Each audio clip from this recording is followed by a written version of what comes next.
Hello everyone, welcome to our channel Tech Thrust. इस video के माध्यम से हम देखने वाले हैं आरआरबी टेक्नीशियन ग्रेड 3 का प्रैक्टिस सेट देखेंगे, जो कि आज का प्रैक्टिस सेट नंबर हो जाएगा मेरा 5।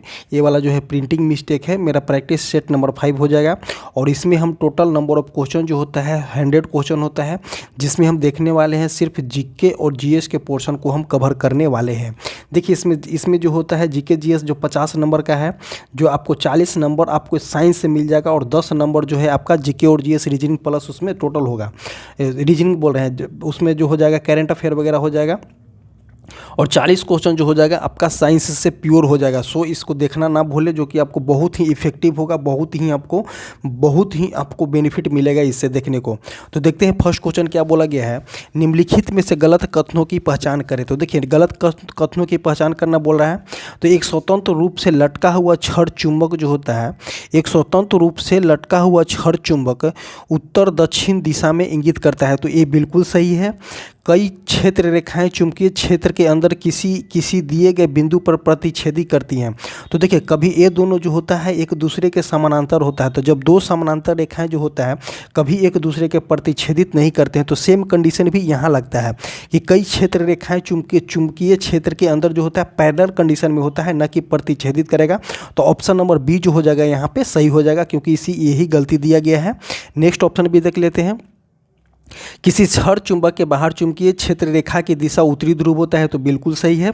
और किसी छड़ चुंबक के भीतर जो होता है चुंबकीय क्षेत्र की रेखाएं जो होता है दक्षिण से उत्तर की ओर होता है। तो देखिए इसको एक डायग्राम के थ्रू हम देख लेते हैं जो बोला गया है।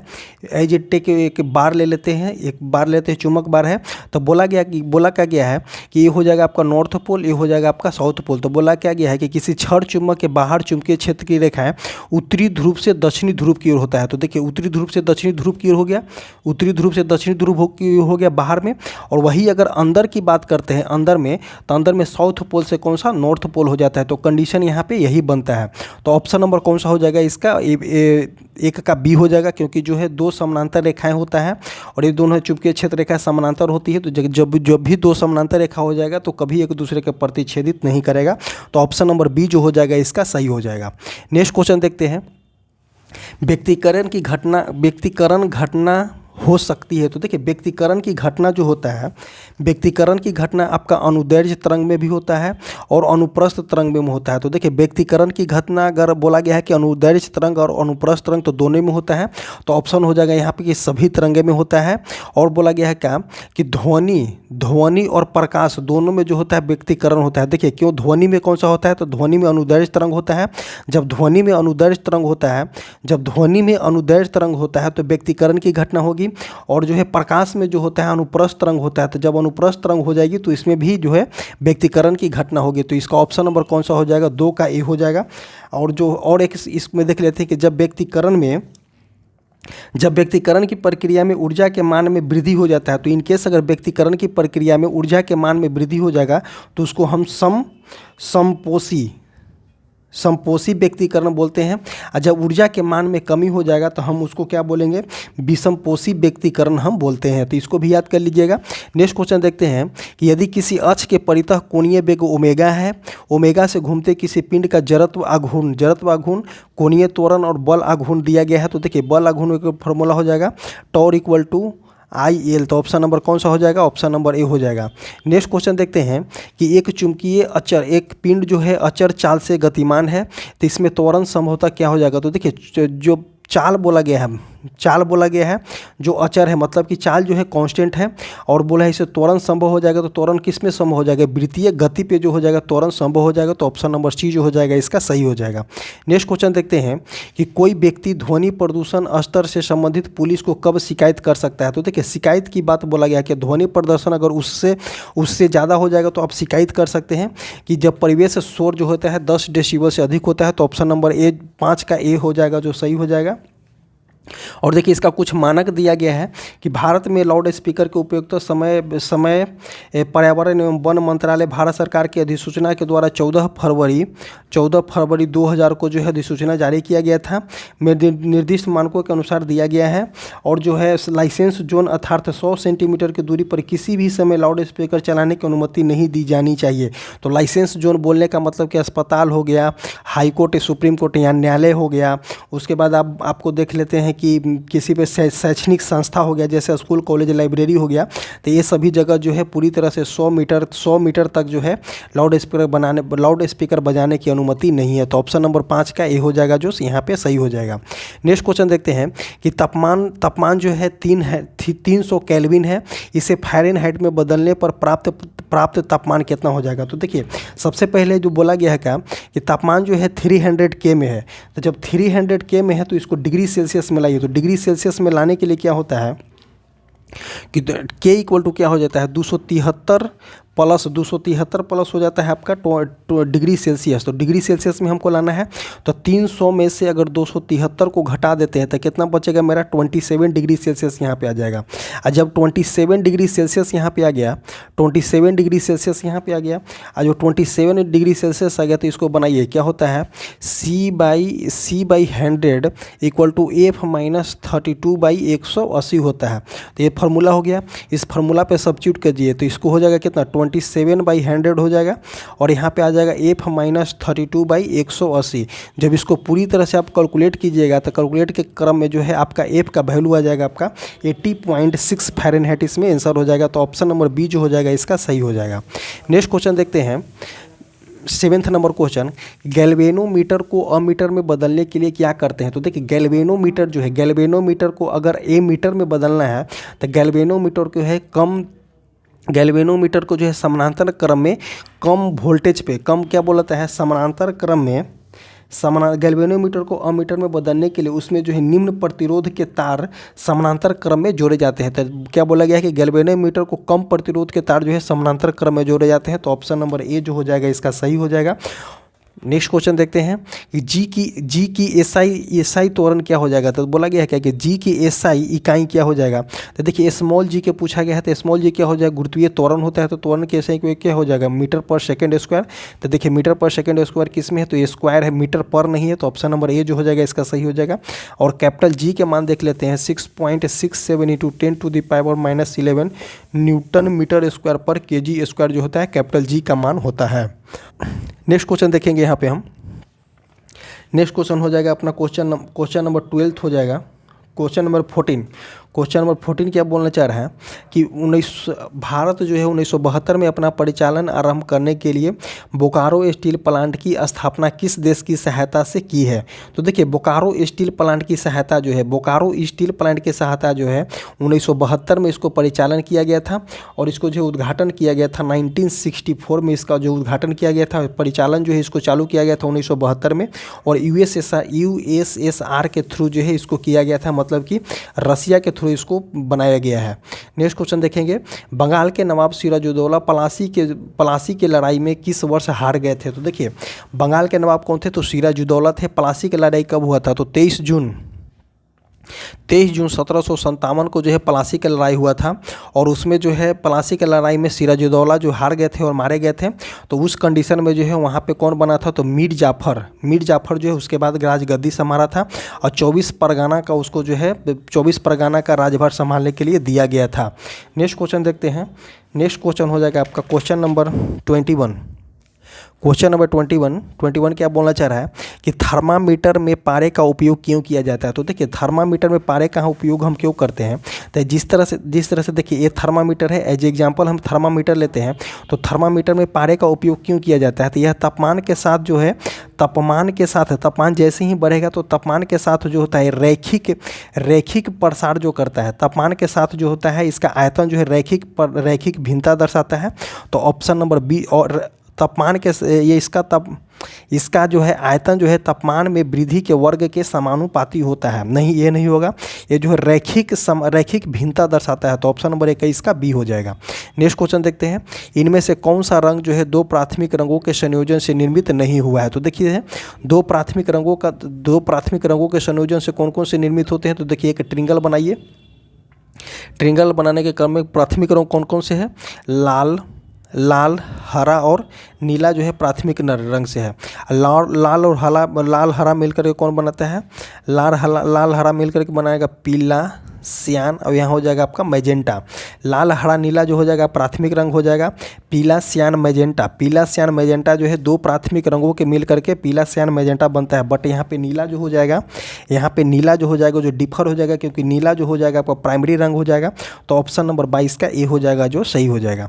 नेक्स्ट क्वेश्चन देखते हैं इसमें कि अपवर्तित प्रकाश के माध्यम की क्षमता को इसके संदर्भ में व्यक्त किया जाता है। तो देखिए अपवर्तित प्रकाश के माध्यम की क्षमता जो है किसके संदर्भ में व्यक्त किया जाता है। तो आप इसको देख सकते हैं प्रकाशीय सघनता के माध्यम से इसको जो है व्यक्त किया जाता है।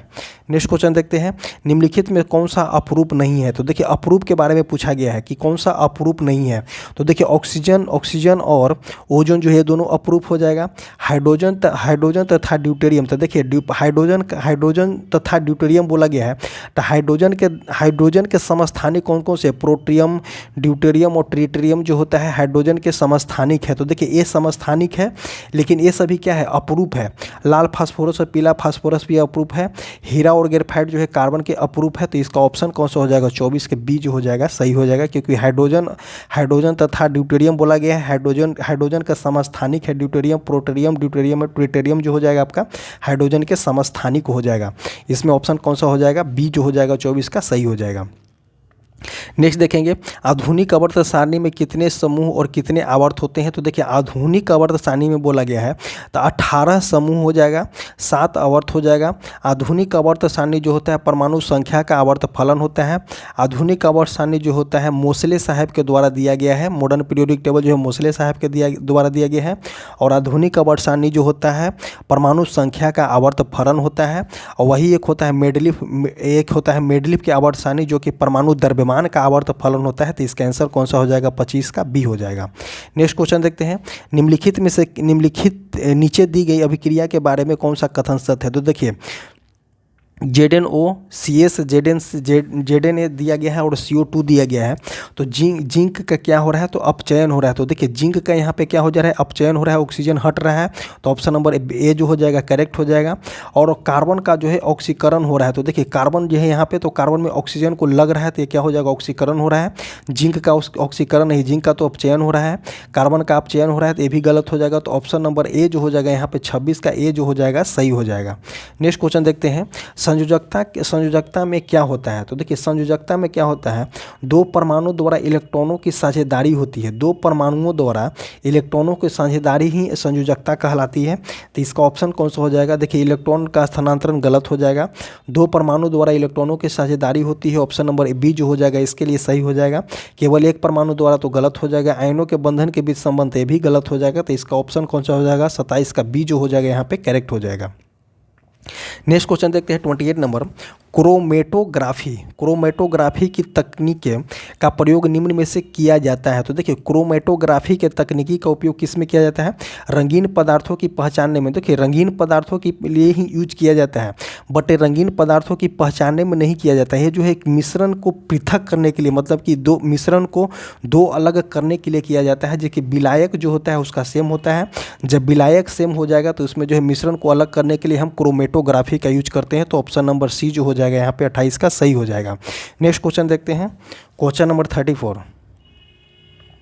क्वेश्चन नंबर 34 क्या बोल रहा है कि एशिया का सबसे बड़ा उद्यान इंदिरा गांधी मेमोरियल ट्यूलिप उद्यान किस शहर में स्थित है। तो ये इंदिरा गांधी मेमोरियल ट्यूलिप उद्यान जो है श्रीनगर में स्थित है। नेक्स्ट क्वेश्चन देखेंगे 35 नंबर, हुमायूं नामा के माध्यम से मुगलकालीन दुनिया के झलक देखने को मिलती है। यह पुस्तक किसके द्वारा लिखी गई है। तो देखिए हुमायूं नामा किनके द्वारा लिखा गया है, डायरेक्ट क्वेश्चन पूछा गया है कि हुमायूं नामा किनके द्वारा लिखा गया है। तो गुलबदन बेगम के द्वारा लिखा गया है। अबुल फजल के द्वारा अकबर नामा लिखा गया था। और नादिर जो नया नाम है, नादिर जो है किनका, नादिर जो है अनारकली का मूल नाम जो है क्या है, तो नादिर हो जाएगा अनारकली का मूल नाम। इसमें आंसर कौन सा हो जाएगा, 35 का आंसर हो जाएगा आपका सी। नेक्स्ट क्वेश्चन देखते हैं, क्वेश्चन नंबर 39। क्वेश्चन नंबर 39 क्या बोलना चाह रहा है, तो ये जो रीजनिंग से क्वेश्चन है बट इसको देख लेते हैं। चार प्रकाशन सूचीबद्ध किया गया है, इनमें से 3 किसी दृष्टि से एक समान है और एक असंगत है। तो देखिए, इंडियन एक्सप्रेस जो है न्यूज़पेपर है, द हिंदू न्यूज़पेपर है, और हिंदुस्तान टाइम्स भी जो है न्यूज़पेपर है। बट इंडिया टुडे यहाँ पे क्या है, इंडिया टुडे साप्ताहिक पत्रिका है, तो ऑप्शन नंबर बी जो हो जाएगा इसमें सही हो जाएगा। नेक्स्ट क्वेश्चन देखते हैं, ये भी जो है रीजनिंग से रिलेटेड है, बट एज ए हम इसको जीके जीएस को ले सकते हैं कि चर्च जो है ईसाइयों से संबंधित है। तो सिनेगॉग में पूजा कौन करते हैं, तो सिनेगॉग में पूजा यहूदियों लोग करते हैं। तो ऑप्शन नंबर 40 का ए हो जाएगा जो सही हो जाएगा। नेक्स्ट देखेंगे, तत्वों के परमाणु जिसके परमाणु संख्या समान होता है लेकिन द्रव्यमान संख्या भिन्न भिन्न होता है। तो देखा बोलना क्या चाह रहा है कि जिसका परमाणु संख्या जब समान होता है, परमाणु संख्या समान होता है और द्रव्यमान संख्या जब भिन्न भिन्न होता है उसको हम क्या बोलते हैं, तो उसको हम समस्थानिक बोलते हैं। तो 41 का ए जो हो जाएगा सही हो जाएगा। नेक्स्ट क्वेश्चन 42 नंबर, अयस्कों का भर्जन क्यों किया जाता है। तो देखिए, अयस्कों का भर्जन किया जाता है उसमें सल्फर को निकालने के लिए। अयस्क जो होता है कि अयस्क हम बोलते हैं किसको है, तो किसी रॉ मटेरियल को निकालने के लिए जो होता है, उस रॉ मटेरियल को जैसे कि आपको देख सकते हैं इसको देख सकते हैं, इसको देख सकते हैं आप, लोहा को देख सकते हैं, चांदी को देख सकते हैं, तो अयस्कों के द्वारा निकाला जाता है। तो अयस्कों के जो है भर्जन के लिए जब उसमें सल्फर उपस्थित होता है तो उसको निकालने के लिए हम अयस्कों का क्या करते हैं, भर्जन करते हैं। तो ऑप्शन नंबर बी जो हो जाएगा यहाँ पे सही हो जाएगा। नेक्स्ट क्वेश्चन देखते हैं कि क्लोरोफ्लोरोकार्बन से निकलने वाले खाली स्थान दिया गया है, गैस ओजोन परत के लिए हानिकारक होता है। तो देखिए, क्लोरोफ्लोरोकार्बन से कौन सा गैस निकलता है, तो क्लोरीन गैस निकलता है। क्लोरीन गैस निकलने की वजह से ही जो है ओजोन की हानि होती है। तो ऑप्शन नंबर बी जो हो जाएगा इसका सही हो जाएगा। ओजोन का सूत्र क्या होता है, O3 होता है। ऑक्सीजन के 3 परमाणु ओजोन बनाता है, और जो है आपको बता दें कि ऑक्सीजन के 3 परमाणु जो है ओजोन बनाता है मिल करके। और ओजोन जो है प्रकाश से आने वाली अल्ट्रावायलेट किरण को, जो कि हानिकारक किरण होता है, उसको अवशोषित करने का काम करता है। और ओजोन का सबसे ज़्यादा सघनता के बारे में बात करते हैं तो आपका समताप मंडल में मिलेगा। तो ऑप्शन नंबर 43 का बी हो जाएगा जो यहाँ पे सही हो जाएगा। नेक्स्ट क्वेश्चन देखते हैं 44 नंबर क्वेश्चन। 44 नंबर क्वेश्चन बोल रहा है, ग्रेफाइट परमाणु में संयोजी इलेक्ट्रॉनों की संख्या कितनी होती है। तो देखिए, ग्रेफाइट के परमाणु में संयोजी इलेक्ट्रॉनों की संख्या कितनी होती है, तो ग्रेफाइट के परमाणु संख्या कितना होता है, ग्रेफाइट की परमाणु संख्या के बारे में बात करें तो ग्रेफाइट जो है कार्बन का अपरूप है। ग्रेफाइट हो जाएगा, और हीरा हो जाएगा, फ्लोरीन्स हो जाएगा जो कार्बन का अपरूप है। और जब कार्बन का अपरूप है तो कार्बन के परमाणु संख्या कितना होता है, 6 होता है। इसके ब्राह्मतम कक्षा में कितना इलेक्ट्रॉन होता है, तो 4 इलेक्ट्रॉन होता है। तो जो ब्राह्मतम कक्षा में इलेक्ट्रॉन होता है वही जो है संयोजी इलेक्ट्रॉन कहलाता है। तो ऑप्शन नंबर बी ए जो हो जाएगा इसके लिए सही हो जाएगा। ग्रेफाइट का उपयोग किया जाता है। ग्रेफाइट जो होता है ऊष्मा और विद्युत का सुचालक होता है। ग्रेफाइट का उपयोग जो है भारी वाहनों में स्नेहक के लिए कार्य किया जाता है। इसको जो है मंदक के रूप में भी कार्य किया जाता है ग्रेफाइट का। और ग्रेफाइट का जो है पेंसिल यूज करते हैं, जो पेंसिल लिखने वाला यूज करते हैं उसमें भी जो लेड के काम करता है ग्रेफाइट ही उसमें यूज किया जाता है। तो इसका ऑप्शन नंबर कौन सा हो जाएगा, 44 का ए हो जाएगा। नेक्स्ट क्वेश्चन देखते हैं, आवर्त सारणी में किसी समूह में नीचे जाने पर कौन सा गुण नहीं बदलता है। तो देखिए, कौन सा गुण नहीं बदलने के बारे में बात किया गया है। तो धात्विक गुण जो होता है नीचे जाने पर, ऊपर से नीचे आने पर धात्विक गुण जो होता है बढ़ जाता है। परमाणु का आकार भी बढ़ जाता है, कोषों की संख्या भी बढ़ जाती है। तो नहीं बढ़ता है तो कौन सा, तो संयोजकता जो होता है आपका सेम हो जाता है। तो ऑप्शन नंबर बी जो हो जाएगा इसके लिए सही हो जाएगा। नेक्स्ट क्वेश्चन देखते हैं कि बड़े पौधे और पेड़ों के कठोर तनों में उत्पन्न होने वाले गैसीय अपशिष्ट उत्पाद पेड़ों द्वारा कैसे निष्कासित किए जाते हैं। बोला गया है कौन सा, तो गैसीय अपशिष्ट उत्पाद बोला गया है। तो वात रंध्रों के द्वारा जो है वात रंध्रों के माध्यम से निकाला जाता है। अब विशिष्ट उत्पाद में आप देख सकते हैं जैसे कि आपका हो जाएगा गोंद, रेजिन वगैरह जो होती है पेड़ से मिलता है। तो इसका ऑप्शन नंबर 46 का ए हो जाएगा। नेक्स्ट क्वेश्चन देखते हैं, निम्न में से किसे भूख हार्मोन कहा जाता है, क्योंकि यह भूख को उत्तेजित करता है, भोजन का सेवन बढ़ाता है और वसा के भंडारण में वृद्धि करता है। तो देखिए, ऑक्सीटोसिन जो उत्तेजक हार्मोन है नहीं हो जाएगा। इंसुलिन जो है अग्नाशय से निकलता है। अगर इंसुलिन की बढ़ेगा घटेगा तो इससे डायबिटीज़ बीमारी हो जाएगी। ये हो जाएगा आपका घ्रेनिन जो हो जाएगा आपका यहाँ पे यूज हो जाएगा भूख हार्मोन। इसको बोल जाता है हंगर, इसको बोला जाता है हंगर हार्मोन भी बोला जाता है। और एक और नाम से इसको जाना जाता है पेंटाइड। इसका नाम एक और है पेंटाइड। इसका भी नाम याद कीजिएगा कि पेंटाइड हार्मोन जो होता है, ये पेंटाइड हार्मोन जो है इसको भूख हार्मोन भी बोला जाता है। घरेलिन को आप भूख हार्मोन भी बोल सकते हैं। तो ऑप्शन नंबर सी जो हो जाएगा यहाँ पे सही हो जाएगा।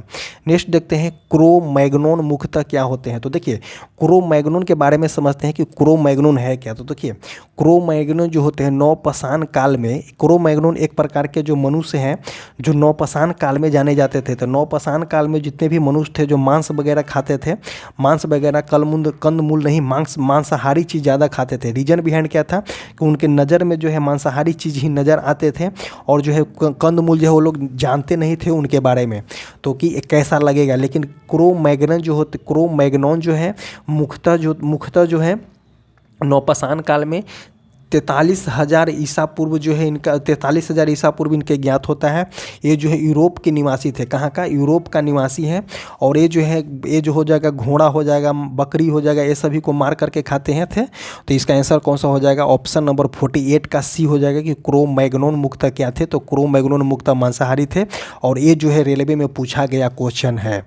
नेक्स्ट क्वेश्चन देखते हैं हम यहाँ पे क्वेश्चन नंबर 54। क्वेश्चन नंबर 54 क्या बोला जा रहा है कि जय जवान जय किसान का नारा किसने दिया था। तो देखिए जय जवान और जय किसान का नारा जो है लाल बहादुर शास्त्री के द्वारा दिया गया था। और लाल बहादुर शास्त्री का एक नाम था कौन था? गुदरी का लाल।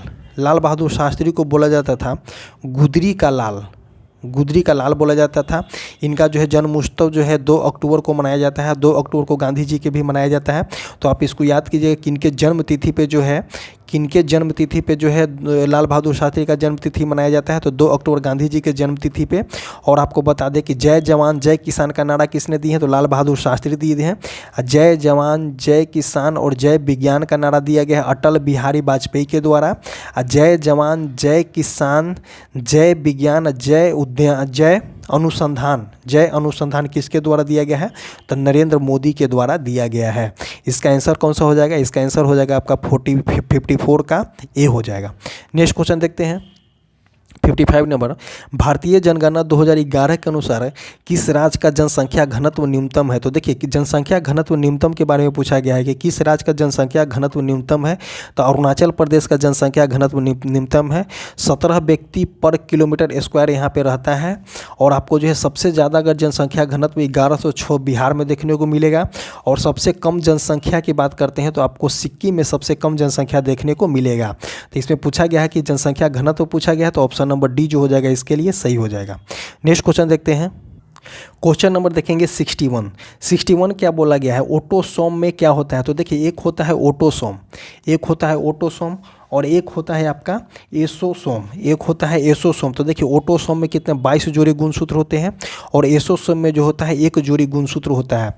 तो पूछा गया क्या गया है कि ऑटोसोम में क्या होता है? तो ये अगर लिंग निर्धारण के लिए ज्ञात होता है गलत हो जाएगा। अर्ध गुणसूत्र होता है पूरी तरह गलत हो जाएगा। लिंग गुणसूत्र के अतिरिक्त कोई भी अन्य गुणसूत्र। तो ऑप्शन नंबर 61 के सी जो हो जाएगा यहाँ पे सही हो जाएगा। नेक्स्ट क्वेश्चन देखते हैं। बसा पाचक एंजाइम को कहते हैं। तो देखिए बसा पाचक एंजाइम हम किसको बोलते हैं? प्रोटोजोआ को नहीं बोलेंगे, प्रोटोजोआ को हटा दीजिए। यहाँ पे कोई एंजाइम नहीं है प्रोटोजोआ। हाइड्रोलेलिज भी कोई एंजाइम नहीं, इसको हटा दीजिए। लाइपेज को हम यहाँ पे लाइपेज को बसा पाचक एंजाइम बोलेंगे। ट्रेप्सिन को पाचन बोलेंगे। ट्रेप्सिन को बोलेंगे किसका? ट्रेप्सिन को बोलेंगे हम यहाँ पे ट्रेप्सिन को बोलेंगे प्रोटीन का पाचन। और एक होता है एमाइलेज में किसका पाचन हो जाएगा? तो कार्बोहाइड्रेट का पाचन हो जाएगा, मतलब कि शर्करा का पाचन हो जाएगा। तो ऑप्शन नंबर 62 का हो जाएगा यहाँ पे सी। नेक्स्ट क्वेश्चन देखते हैं। हृदय स्पंदन की दर कब बढ़ना, रुधिर में ग्लूकोमा की मात्रा का बढ़ना तथा मूत्राशय के शिथिल किसका प्रयोग प्रेरण से होता है? तो इसका आंसर हो जाएगा अधिवृक्क ग्रंथि के बल्कीकरण भाग नहीं हो जाएगा। अनुकंपित तंत्रिका तंत्र इसका आंसर हो जाएगा 63 का बी हो जाएगा। नेक्स्ट क्वेश्चन देखते हैं। पिट्यूटरी ग्रंथि द्वारा स्रावित उस हार्मोन को पहचाने जो जानवरों में डायरेक्ट बोला गया है कहाँ में? तो जानवरों में प्रसव के दौरान जो है गर्भाशय की चिकनी मांसपेशियों को सिकुड़ने के लिए प्रेरित करता करता है, तो इसका आंसर कौन सा हो जाएगा, इसका आंसर हो जाएगा ऑक्सीटोसिन हार्मोन। अगर वही बोलता है कि दूध स्राव के लिए अगर बोला जाता है तो पिट्यूटरी ग्लैंड के थ्रू ही आता है प्रोलैक्टिन हार्मोन, तो ये दूध स्राव वाला हो जाता है। ऐसे बोला जाता है ऑक्सीटोसिन दूध स्राव हार्मोन भी इसको बोला जाता है। लेकिन बोला गया है कि जानवरों में प्रसव के दौरान जो है गर्भाशय के चिकनी मांसपेशियों को सिकुड़ने के लिए प्रेरित करता है, तो कौन सा, तो ऑक्सीटोसिन हार्मोन इसका आंसर हो जाएगा। नेक्स्ट क्वेश्चन देखते हैं, जीवाणु में श्वसन होता है, तो देखिए जीवाणु में, बैक्टीरिया में श्वसन के बारे में बात करता है, तो बैक्टीरिया में श्वसन जो होता है प्लाज्मा झिल्ली के माध्यम से होता है, इसको याद कीजिएगा। और जो है माइटोकॉन्ड्रिया को हम क्या बोलते हैं, पावर हाउस बोलते हैं माइटोकॉन्ड्रिया को। और कोशिका भित्ति किस में होता है, कोशिका भित्ति बोला गया है, कोशिका झिल्ली नहीं बोला गया, कोशिका भित्ति जो होता है आपका प्लास्टिक, मतलब कि पेड़ पौधे में कोशिका भित्ति होते हैं। तो जीवाणुओं का श्वसन किसके माध्यम से होता है, तो प्लाज्मा झिल्ली के माध्यम से होता है। नेक्स्ट क्वेश्चन देखते हैं 66 का, फ्लोएम में भोजन की दिशा क्या होती है, तो देखिए फ्लोएम, एक होता है फ्लोएम, एक जटिल उत्तक है, एक होता है फ्लोएम, एक होता है जाइलम, एक होता है फ्लोएम। ये दोनों जो है पेड़ पौधे में जटिल उत्तक है। जाइलम में जल का परिवहन होता है, फ्लोएम में आपका फूड का परिवहन होता है। तो जब फ्लोएम में फूड का परिवहन होता है तो पत्ती में जो है पेड़ पौधे जो है प्रकाश संश्लेषण के माध्यम से पत्ती में भोजन बनाते हैं, और उस कंडीशन में जो डिस्ट्रीब्यूट का काम कौन करता है, तो फ्लोएम करता है। तो इस ये हो जाएगा द्विदिशात्मक हो जाएगा, मतलब कि दोनों ऊपर और नीचे दोनों दिशा में करता है। तो 66 का ऑप्शन नंबर कौन सा हो जाएगा, ए हो जाएगा। नेक्स्ट क्वेश्चन देखते हैं, नेक्स्ट क्वेश्चन हो जाएगा आपका 67 नंबर क्वेश्चन। 67 नंबर क्वेश्चन क्या बोल रहा है कि मध्य मस्तिष्क कहाँ स्थित होता है, तो देखिए मध्य मस्तिष्क पूछा गया है।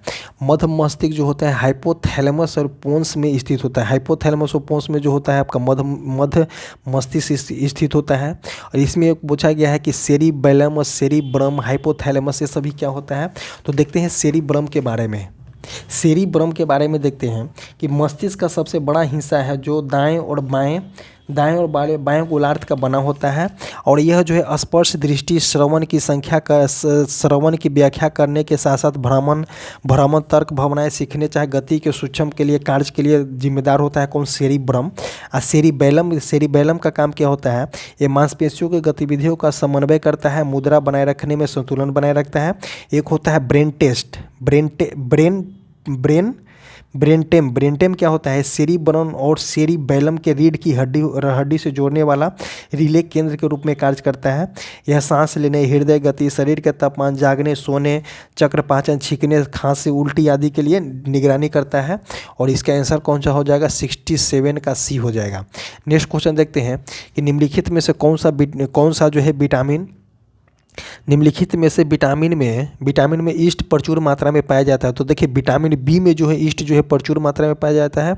विटामिन ए किस में ज़्यादा पाया जाता है, तो गाजर में विटामिन ए ज़्यादा पाया जाता है। अब विटामिन सी किस में पाया जाता है, तो सिट्रस फल जैसे कि संतरा हो गया, नींबू हो गया, ये सभी में जो है विटामिन सी ज़्यादा पाया जाता है। नेक्स्ट क्वेश्चन देखते हैं, नेक्स्ट क्वेश्चन हो जाएगा आपका 74 नंबर क्वेश्चन कि सितंबर 2024 में कुष्ठ रोग को खत्म करने वाले दुनिया का पहला देश कौन सा बन गया है। तो देखिए क्या बोला गया है, कुष्ठ रोग को खत्म करने वाली दुनिया का पहला देश बन गया, तो इसमें आंसर हो जाएगा आपका जॉर्डन। नेक्स्ट क्वेश्चन देखेंगे कि गुजरात में राष्ट्रीय समुद्री विरासत परिषद विकसित करने के लिए कौन सा देश जो है भारत के साथ सहयोग किया है, तो इसका आंसर हो जाएगा वियतनाम जो है सहयोग किया है।